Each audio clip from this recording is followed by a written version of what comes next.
tabarakallah, to all of you. Alhamdulillah, I think it's the first place where I've come and where I've heard everyone wanting to recite the Quran, mashallah. It was so nice to hear you reciting together in one voice.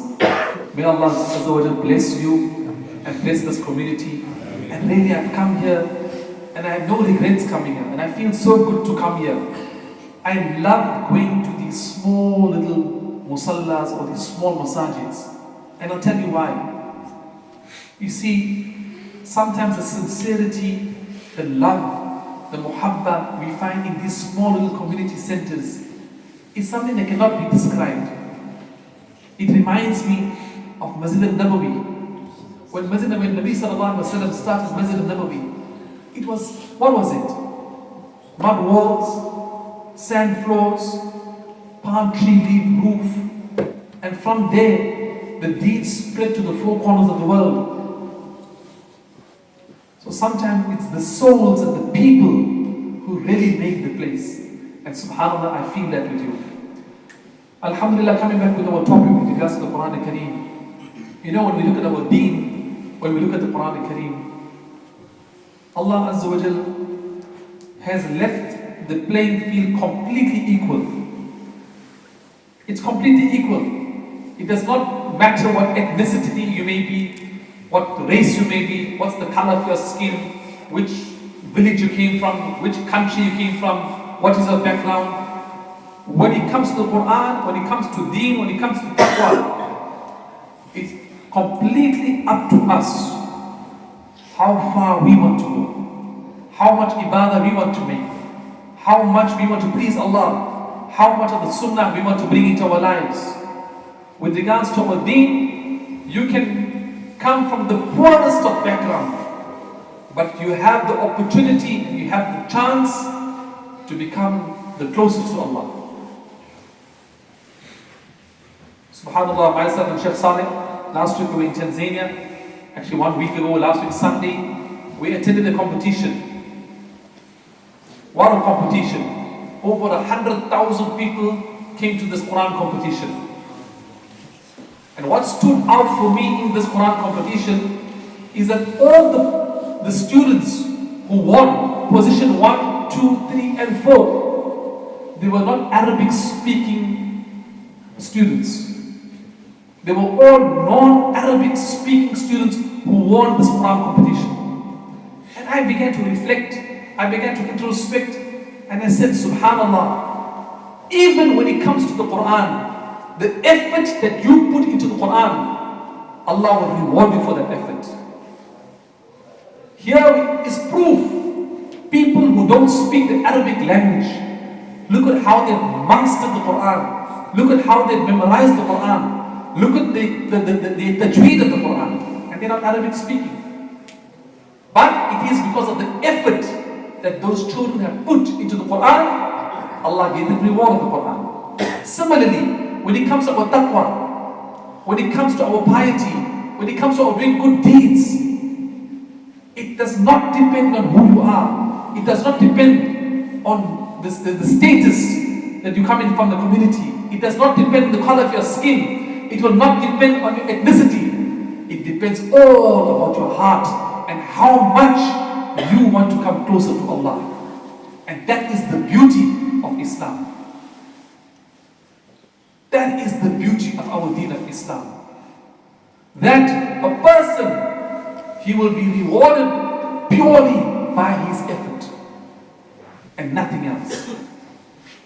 Yesterday I was speaking to a brother and we were talking about a few things, and we were saying that subhanallah, look at sometimes the power and the wealth that certain individuals have. In the world, we're talking generally. Not in our Muslim community, we're talking generally. When we look at people like Bezos and Musk and all of these individuals, look at the wealth that they have. They were saying Elon Musk, if he spends $1 million every day, he will need about 100 years to finish his wealth. But when you die, you don't even take your mobile phone with you. When you go down into your grave, irrespective of who you may be, When you go down into a grave, you go with nothing. Except only our good deeds. Only our good deeds. SubhanAllah, last week I met one child. The youngest contestant in this competition was a small young boy from Uganda, 9 years of age. And I looked at him and I said, Ya Allah, Subhanallah, Allah Azza wa Jal will give the Quran to whomsoever He wants to, irrespective of who the person may be. That child from Uganda, he came from the smallest village, which we've never heard of. A small little kid from a very poor background. But the way this child at the age of 9 years memorized the Quran, it was something that one cannot fathom, cannot imagine. How did this child of 9 years old, from the depths of Africa, Allah chose him? Sometimes our mobiles, we won't give it to a little kid because we're afraid he may just drop it and he may break it. But look at Allah. Look at my Allah and your Allah. He entrusted the Quran al-Kareem sometimes to the smallest of children. A few years ago, I attended a Jalsa here in London. And oh, subhanAllah, I was really taken aback because the person completing his was a 5.5-year-old girl. Will we put $1 million in that child's hand? We won't put $1 million in her hand. Say, hey, what she's going to do with it? She may lose it. Or will I take a little diamond and tell this child, I'm giving you this diamond, you keep it. I'll give it to the mother, I won't give it to the child. Because we worry that perhaps the child will lose it. But look at Allah. Allah's greatness. And Allah's giving me and you a lesson that He entrusted His Kalam, His Quran in a child who's 5.5 years of age. This year, 6th of January, I attended another Jalsa. One family, 5 children became Hafiz of the Quran al-Kareem. The youngest in the family was an 8-year-old child, 8-year-old girl, complete Hafiz of the Quran. And when I'm talking Hafiz of the Quran, these kids know the Quran. Last week, the youngster who took the first position in Tanzania in the competition was a young boy from Russia. And I said to myself, Subhanallah, position 1, position 2, position 3, position 4, all non-Arabic speaking people. When we speak to non-Muslims, and I tell people the best form of da'wah, the best tool of da'wah is tell non-Muslims about the Quran and see how intrigued and fascinated that they will be by the Quran. That people like ourselves, we're not Arabic speaking, we're English speaking, Arabic is not our mother tongue, but we have memorized the entire Quran in the Arabic language. We can recite the entire Quran from memory in the Arabic language. Is this not a miracle? Many a times, non-Muslim people say to me, tell to me, Imam, why have you people not told us about the Quran? Why has you as a Muslim community kept the Quran only to your community? Why have you not shared it? شهر رمضان الذي أنزل فيه القرآن هدى للناس. The Quran was revealed in this month of Ramadan as a guidance to mankind. هدى للناس. So my brothers, in our circles, when we're at work, talk about the Quran, talk about the miracles of the Quran. Just to tell people that are non-Arabic speaking, people who can't even speak a word of Arabic, but they've managed to memorize the entire Quran and Kareem in the Arabic language. This alone is such food for thought for people that will attract them to the fold of Islam. It will attract them to the religion of Islam. A few years ago, month of Ramadan, I went to Australia. And there was a community like this here, and there was a person in the community who was very active, and unfortunately he became very ill. And when you become very sickly, they send you to a facility, basically to spend your last few days. So we went to visit this brother. Came out there, met him, and I started to recite Surah Yasin for this brother. And there was 2 people in this room. Forget about this brother waking up. The white gentleman on the other bed, he got up. And he said to me, "Son, what are these words that you're reciting?" So I told him, "These are the words of the Quran." And he said to me, "I hold you Muslims responsible for not sharing these words with us.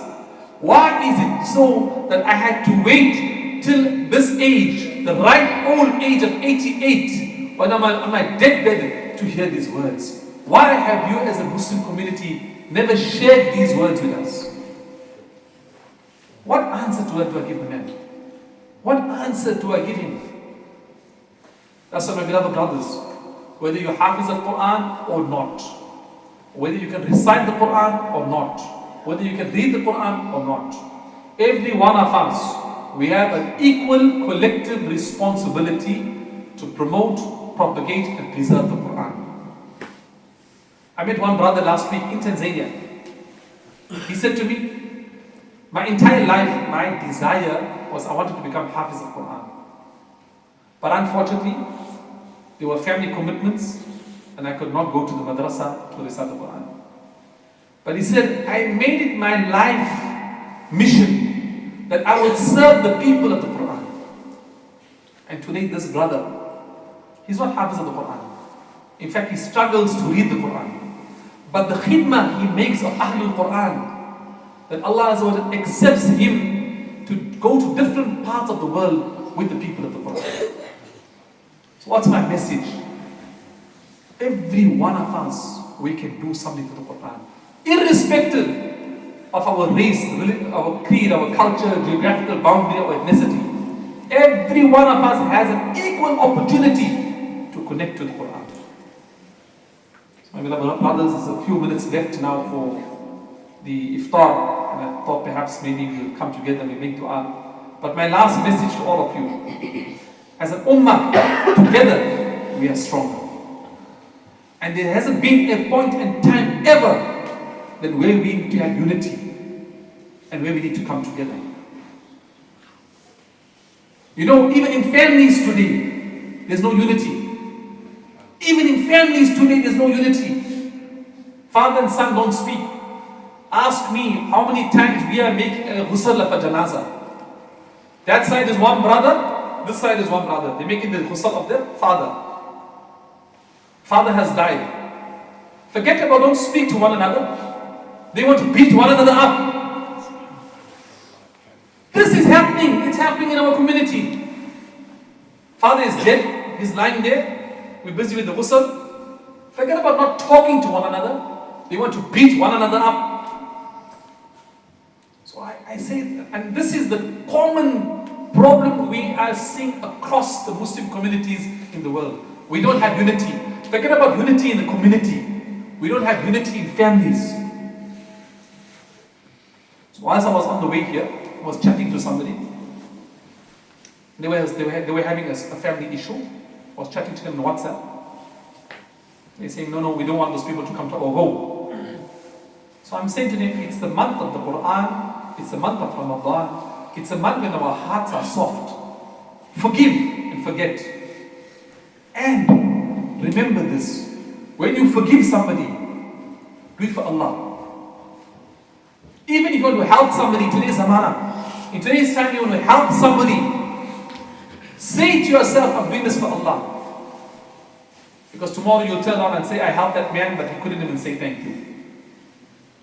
I did this for that brother, he couldn't even acknowledge it. All I'm saying, do it for Allah. Today you're not speaking to your brother, go to him, embrace him, make salam with him, and do it for Allah. And trust me, you'll see the barakah and the blessings in your life. If this ummah wants to become stronger, we need to have unity. If you want to see barakah and blessings in rizq and sustenance, we need to unite. Look at those communities that have united and come together. And they are strong together. Look at how they've excelled. Look at how they've broken so many barriers and so many boundaries. So for us, unity starts from amongst our homes, our families, and our communities. And alhamdulillah, we are bonded. What are we bonded by? What's the super glue that bonds each and every one of us? La ilaha illallah Muhammadur Rasulullah. Imagine when we come for salah, you don't know who's going to be on your right, and you don't know who's going to be on your left. You don't know. But you make salah together, you are praying together. That's the beauty of Islam. Look at Hajj. When you go for Hajj, irrespective of who you may be the biggest billionaire in the world, you may be the most intelligent man, but Hajj will humble you that you only have that white cloth on your body. That is it. And that's the beauty of Islam. Every step of our deen is to humble us. And when we become humble, that is when we will become better people. That when we bring our hearts closer to the ground, that is when our hearts will become to shine like diamonds. So may Allah Ta'ala bless each and every one of you. Allah, from the depths of my heart, I love every one of you. Allah give you all barakah and khair. Thank you to my beloved brother, Sheikh Salih, for allowing me to spend these moments with you. If I have said anything which was untowards, which was quite sensitive, if I've hurt anyone's emotions or feelings, please do forgive me.